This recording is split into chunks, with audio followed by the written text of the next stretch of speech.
semuanya, pada kesempatan kali ini kita akan membahas mengenai polinomial. Polinomial atau sistem persamaan suku banyak merupakan sistem persamaan dengan pangkat tertinggi lebih dari 2. Bentuk umumnya seperti berikut. Px sama dengan an, x pangkat n ditambah a, n-1, x pangkat n-1 ditambah a, n-2, x pangkat n-2 sampai a 0, x pangkat 0. X pangkat 0 itu kan sama aja bernilai 1. Nah, jadi bentuk umum yang sebenarnya itu seperti ini nih. Dimana n merupakan derajat, yaitu pangkat tertinggi dalam suatu suku banyak. X merupakan variabel, yaitu bilangan yang dimisalkan dengan huruf.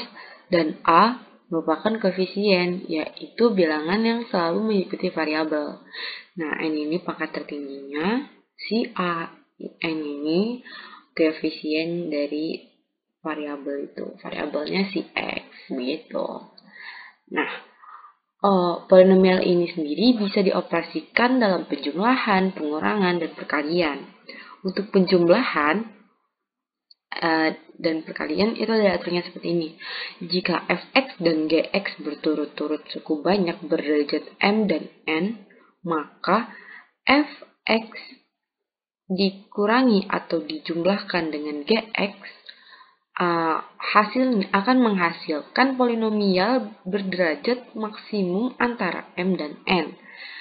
Sedangkan jika fungsi fx dikalikan dengan fungsi gx, maka akan menghasilkan polinomial berderajat m plus n. Maksudnya polinomial mereka itu berderajatnya dijumlahkan dari derajat polinomial fungsinya, begitu.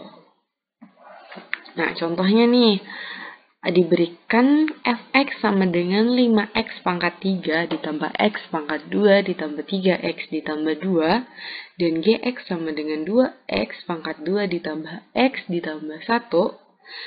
Kita disuruh menentukan penjumlahannya, pengurangannya, dan hasil perkaliannya. Gitu. Untuk hasil penjumlahannya, kita jumlahkan yang polinomial fx dan polinomial gx. Itu kita kelompokkan berdasarkan besaran-besaran variabelnya. Pertama ada x pangkat 3, ada x pangkat 2, ada x pangkat 1, dan ada x pangkat 0. Nah, kita peroleh 5 hanya sendiri. Untuk x pangkat 3, untuk x pangkat 2 itu ada 1 ditambah dengan 2. Untuk x pangkat 1 itu ada 3 ditambah dengan 1. Dan untuk x pangkat 0 itu ada 2 ditambah dengan 1. Sehingga penjumlahan dari kedua polinomial tersebut itu ialah 5x pangkat 3 plus 3x pangkat 2 plus 4x plus 3. Jadi hasil penjumlahannya itu berderajat 3, di mana 3 itu sendiri merupakan derajat dari polinomial fx. Untuk pengurangannya kurang lebih sama dengan penjumlahan dari polinomial yang tadi, dikelompokkan juga berdasarkan besaran variabelnya. Cuma bedanya itu dikurangi gitu, dan menghasilkan 5x pangkat 3 min x pangkat 2 ditambah 2x ditambah 1. Dan ya sama seperti penjumlahan tadi, derajat hasil pengurangannya itu ialah 3. Untuk perkalian itu agak sedikit berbeda. Kalau tadi kita kelompokkan, kalau di sini perkalian itu kita benar-benar kalikan satu-satu. 5x pangkat 3 kita kalikan dengan gx, x pangkat 2 kita kalikan dengan gx, 3x kita kalikan dengan gx, 2 kita kalikan dengan gx. Setelah kita operasikan perkalian seperti biasa, yang tetap dikalikan satu-satu lagi ke dalam begitu, baru kita kelompokkan lagi sesuai dengan besaran variabelnya. Ada x pangkat 5, ada x pangkat 4, ada x pangkat 3, ada x pangkat 2, ada x pangkat 1, dan ada x pangkat 0. Sehingga kita peroleh hasil dari perkalian kedua polinomial tersebut ialah 10x pangkat 5 ditambah 7x pangkat 4 ditambah 12x pangkat 3 ditambah 8x pangkat 2 ditambah 5x ditambah 2. Dan di sini dapat kita lihat bahwa derajat dari hasil perkaliannya itu 5, yaitu penjumlahan derajat polinomial-polinomialnya 3 dan 2. Jumlahkan sama dengan 5. Begitu. Nah, selanjutnya ada yang namanya kesamaan polinomial. Dua buah polinomial dikatakan memiliki kesamaan jika keduanya memiliki derajat yang sama dan memiliki variabel dan koefisien seletak yang sama antara polinomial ruas kiri dengan ruas kanan. Contohnya seperti ini. Kita punya polinomial x kuadrat min 6x plus 5 sama dengan x min a dikali x min b. Ini kita operasikan dan didapatkan hasil x kuadrat plus min a min b dikali x ditambahkan dengan a dikali b. Dan kita lihat di sini kesamaannya, mereka sama-sama berderajat 2 dan memiliki variabel serta koefisien seletak yang sama, di mana untuk koefisien dari x kuadrat itu sama-sama 1, yang artinya untuk koefisien x pangkat satunya itu min 6 sama dengan min a min b. Nah, dan untuk koefisien dari x pangkat 0-nya sendiri itu berarti 5 sama dengan si AB. Begitu. Kita lanjut. Nah, sebenarnya operasi untuk polinomial ini juga ada pembagiannya. Cuma untuk pembagian ini kita ada dua metode. Yang pertama yaitu pembagian bersusun dan metode Horner. Sebelum masuk ke pembagian polinomial, itu ada beberapa notasi yang harus kita ketahui, yaitu fx. Fx itu biasanya dinotasikan untuk fungsi polinomial itu sendiri, dan px itu biasanya fungsi pembaginya, begitu. Karena kan ini pembagian pasti ada pembaginya kan. Dan hx itu merupakan hasil pembagiannya, sedangkan fx merupakan sisa pembagiannya.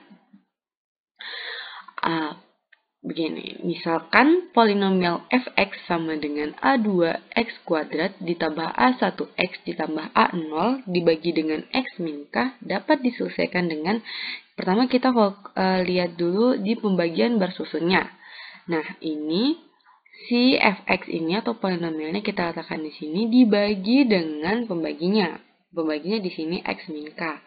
Gimana nih pembagian bersusun? Pembagian bersusun itu sebenarnya sama seperti pembagian biasa kita seperti itu, yang menggunakan cara seperti ini. Nah, ini kita bagaimana caranya untuk menghilangkan variabel terbesar dulu gitu. Nanti ke bawahnya juga kita menghilangkan variabel yang paling besarnya. Kan di sini kita memiliki x min k. Untuk biar a2x kuadrat ini habis, kita membutuhkan a2 dan variabel x lagi. Berarti kita kalikan x min k dengan a2x. Sehingga kita dapat a2x kuadrat min a2kx. Dikurangi. Nah, ini kan sudah habis. Tinggal bersisa a1 ditambah a2k. Itu kan variabel, sama-sama memiliki variabel x, dan untuk a0-nya tinggal kita turunkan saja begitu. Dan lakukan hal yang sama sampai bersisanya tidak bisa lagi kita kurangi atau kita habiskan dengan si pembaginya. Nah, ini berarti sisanya. Jadi, kalau untuk pembagian bersusun itu sisanya ada di paling bawah dan hasil pembaginya itu ada di paling atas. Sedangkan untuk metode Horner, itu kita hanya membutuhkan koefisien-koefisien dari polinomial itu saja. Semisal A2, A1, dan A0. Untuk pembaginya itu kita gunakan konstantanya saja. Atau istilahnya kita mencari untuk pembaginya itu nilai X-nya begitu. X fungsi pembaginya itu kita sama dengan kan 0, nanti kan kita peroleh tuh X-nya. Oke, seperti ini, X min K sama dengan 0, K-nya dipindahkan, jadi X sama dengan K. Nah, K itu yang kita masukkan ke sini. Untuk metode Horner itu, Pertama, yang koefisien dari variabel dengan pangkat tertingginya itu langsung diturunkan saja. Lalu hasilnya ini itu kita kalikan dulu dengan pembaginya, baru kita jumlahkan lagi dengan koefisien yang ada di atasnya. Nah, habis itu juga lakukan yang sama. Hasil sini kita kalikan dengan pembagi, baru kita jumlahkan dengan koefisien yang ada di atasnya. Kalau di metode Horner, itu yang paling ujung merupakan, yang paling akhir ini, merupakan sisanya, sisa pembagian, dan yang sebelumnya itu merupakan hasil pembagian. Nanti dia ditambahkan dengan variabel yang sudah dikurangi satu dari variabel polinomial asalnya gitu. Jadi seperti itu. Nah, di dalam pembagian ini sendiri itu ada dua teorema yang perlu diketahui ya. Yang pertama ada teorema sisa, yaitu jika fx polinomial berderajat n dan px pembagi berderajat m dengan m kurang dari n, maka diperoleh yang pertama hx hasil bagi berderajat n min m. 2. Fx sisa pembagi berderajat minimum m min 1. Seperti tadi, pembaginya itu berderajat 1 dan yang dibagi itu berderajat 2. Maka hasil pembagiannya itu akan berderajat 2 dikurang 1, yaitu 1 gitu. Lalu ada teorema faktor. Teorema faktor digunakan untuk menentukan faktor atau akar-akar rasional lain dari polinomial menggunakan metode Horner. Pada teorema faktor menjelaskan dua konsep. Yang pertama, jika Px habis dibagi Qx atau memiliki sisa 0, maka Qx adalah faktor dari Fx. Yang kedua, jika Px sama dengan Qx dikali Gx, maka Qx dan Gx adalah faktor dari Fx. Maksudnya begini, jika Px kan merupakan pembaginya. Nah, jika pembaginya itu masih bisa difaktorkan lagi, berarti pemfaktoran dari pembaginya itu merupakan faktor juga dari yang dibaginya, begitu. Next, nah ini untuk contoh dari pembagian polinomial.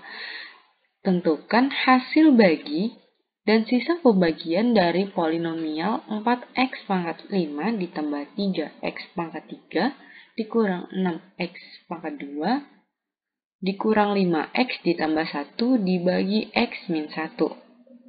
Penyelesaian pertama, kita gunakan metode Horner.